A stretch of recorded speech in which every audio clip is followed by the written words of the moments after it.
How long does it take to construct a building? In this video, I'm going to cover the average timelines and give you some things to consider when you are analyzing how long it takes to construct a building. And so if you'd like to know the average times and also some things that change those overall durations, and one of the best ways that you can use to make sure that you're estimating it properly, then you've come to the right place. So stay with us.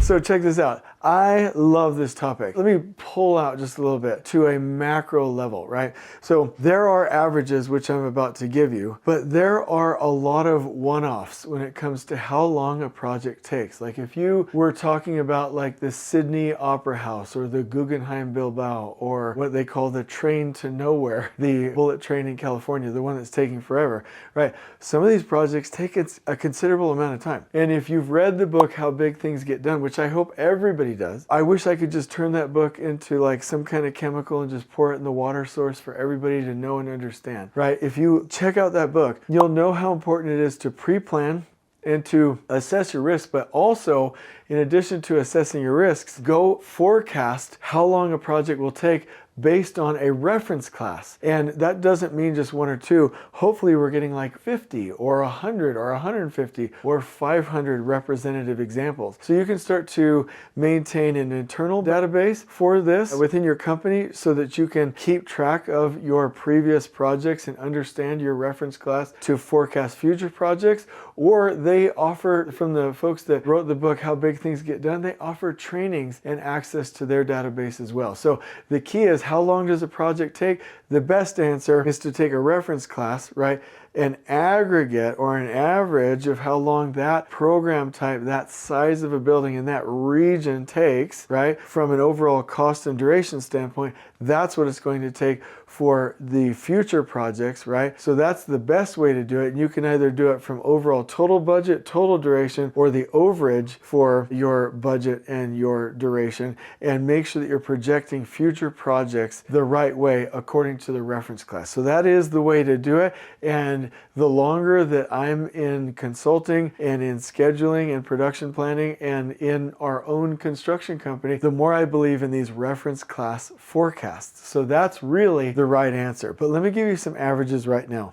Residential buildings, the average 6 to 12 months. Multifamily buildings, 12 to 18 months. Commercial buildings, 12 to 18 months. Mid-sized commercial, 18 to 24. Large commercial construction projects, typically 2 to 5 years. Industrial buildings, 9 to 18 months. Manufacturing plants, 1 to 2 years. Schools and universities, 1 to 2 years. And they can range in any of those categories from small to large, and it can change dramatically based on the complexity and the conditions, or what I would call the job site constraints. So those are some averages. I know you come to YouTube probably for some quick answers, so that's the quick answer. Now let me dive into some more of the nuances. Here are some things that can affect the overall duration. The type and complexity of the project. This is one of the bigger ones, right? Let me give you just a couple of examples. Like if you're looking at like a multifamily project, if it's simple and there's no negativity in this, but low income housing, no solar, not a lot of complex architectural features, right? Just very simple construction. You're probably on the 12, 13, 14 month end for a multifamily project. Like when you get up to the 15, 16, 17, 18 month durations for a multifamily project, typically you've got thicker exteriors, you've got solar, you've got more advanced MEP systems, you've got more architectural features, a more complex exterior, more advanced and fancier interior layouts, right? More insulation in the walls, right? You might be looking at net zero, and you will have a community building with a beautiful pool, lots of amenities, and lots of hardscape and landscape around the actual structure, right? So that's just an example in multifamily. And another example for me would be like a laboratory, right? A laboratory could be like the bare bones minimum. You know, typically you see that when there's not a lot of funding or it's just a university, right?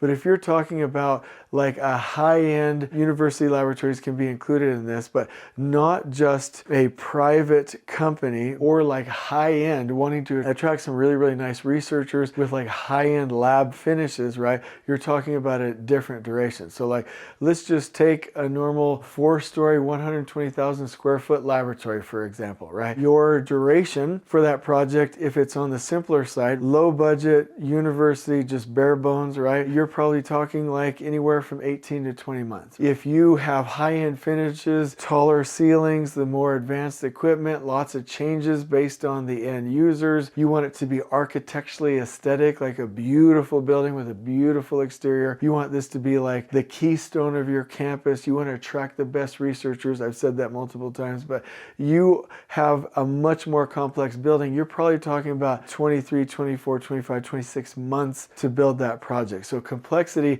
can have a lot to do with how long things take. It's not just, the project type, but it's the program type and it's the level of complexity.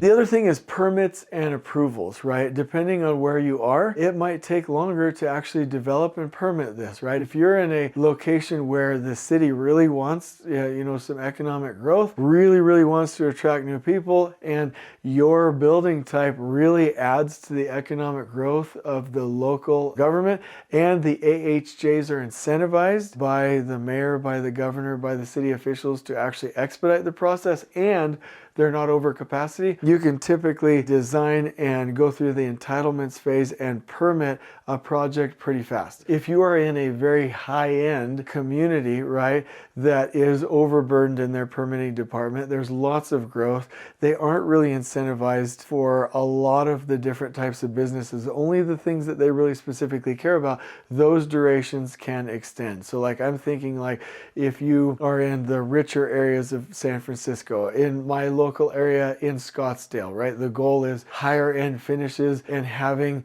a really, I would say, aligned design to the local aesthetic. Sedona is a good example of that. If you're building in Vancouver, British Columbia, Canada, right? They're very busy right now, right? So your permitting durations might extend because of those factors. Number 3, site preparation. Like if you have to prepare the site, if you have to prepare the soils, if you have to reroute public utilities, God forbid, power or communications, relocate or preserve some kind of historical component to the site, then those durations to build your project will extend considerably. I mean, we're talking sometimes years. Number 4, weather conditions. Obviously, if rain or snow is shutting you down, then that's going to extend your durations. I know of places in the US where the rain will shut you down for 6 weeks a year, and I know of places in the US where the freezing conditions and the snow will shut you down for that same duration. Up in Canada, it will be months that the ground is frozen and you can't do a lot of, at least your civil utility work or your foundations, right? And you can't place concrete when it's freezing. So we definitely